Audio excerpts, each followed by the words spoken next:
Alors, petite actu Covid, il y avait longtemps, ma foi. Des patients brésiliens testés positifs à deux variants du Covid. Deux variants du Covid ont contaminé des patients brésiliens en même temps. Les chercheurs s'inquiètent de cette co-infection qui pourrait être responsable de nouvelles mutations et remettre en question l'efficacité des vaccins. Ah oui, quand même.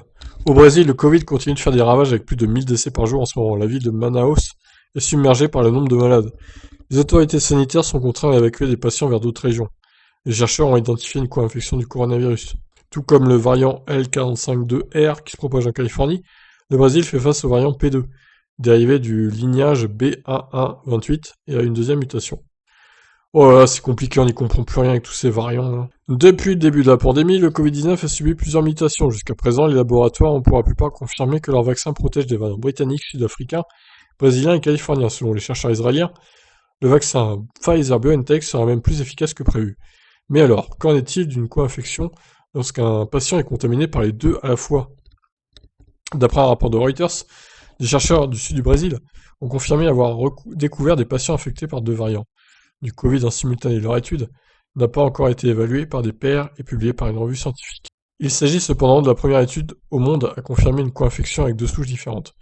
Le chercheur principal de l'étude, Dr Fernando Spilki, a déclaré: ces co-infections peuvent générer des combinaisons et créer de nouveaux variants encore plus rapidement que cela arrive actuellement. Ce serait une autre voie évolutive pour le virus.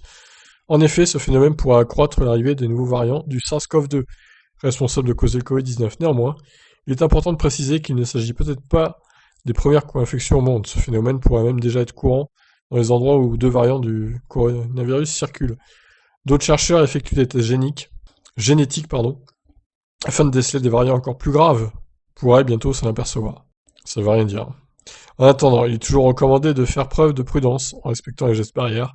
Une co-infection du Covid pourrait se révéler encore plus inquiétante pour les personnes immunodéprimées et celles souffrant de l'œsophage de Barrett qui risquent de contracter le virus par la nourriture.